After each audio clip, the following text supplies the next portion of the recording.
Hi everyone, NRC ব্লকের পক্ষ থেকে সবাইকে অনেক অনেক ভালোবাসা ও স্বাগত। তো সকালে সব কাজকর্ম সেরে আমিও এখানে ঘরে রেডি হতে চলে আসলাম। আর এদিকে দেখো রায়ও স্কুল থেকে চলে আসলো। তো আসার সময় কী যেন বলছে, মনটা আজকে খুবই খারাপ। তো আমি বললাম কেন, কী হয়েছে? ও বলছে যে স্কুলের রাবারটা রেখে এসছে, তাই মনটা খুব খারাপ। আমি বললাম কোনো ব্যাপার না, তুমি কালকে গিয়ে নিয়ে এসো। আর স্কুল থেকে আসার সময় ওকে রোজই কিছু না কিছু নিয়ে আসতে হয়। আজকে লিচি কোল্ড ড্রিঙ্কস নিয়ে এসেছে, তো আমি ওকে ড্রেস চেঞ্জ করে দিয়ে রেডি হয়ে বেরিয়ে পড়লাম। আর যাওয়ার সময় এক বোতল গ্লুকন-ডি নিয়ে নিলাম, কারণ আজকে বাইরের তাপমাত্রা খুব, আর রৌদ্রও খুব দিয়েছে আজকে।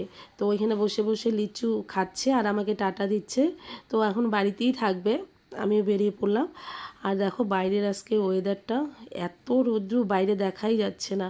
আর যাওয়ার সময় কিছুটা ভিডিও তোমাদের সাথে শেয়ার করলাম। দেখো পরিবেশটা এত ভালো লাগছে, তাই তোমাদের সাথে তুলে ধরলাম।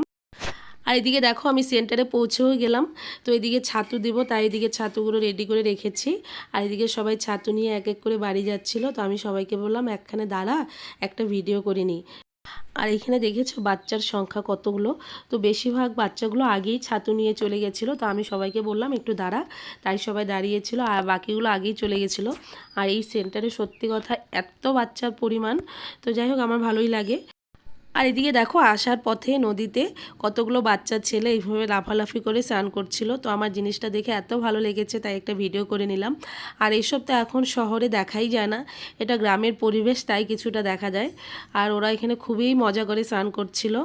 আমরা ছোটোবেলায় এইভাবে স্নান করতাম, আমারও ছোটোবেলার কথা মনে পড়লো, তাই তোমাদের সাথে ওটা শেয়ার করলাম। আর ওরা বলছে যে তুমি কিন্তু ভিডিও করে ছেড়ে দিও না। আমি কি না, তোদের সবারকে আমি ছেড়ে দিব। ওরা খুব খুশি হয়েছে ভিডিওটা করায়। আর দেখো খুব আনন্দ করছিল। আমি বাড়ি চলে আসলাম। তো আসার সময় কিছু না কিছু এদের জন্য আনতেই হয়, তো ওরা বসে খাচ্ছিল। তো আজকে ভিডিওটা এখানেই শেষ করলাম, টাটা।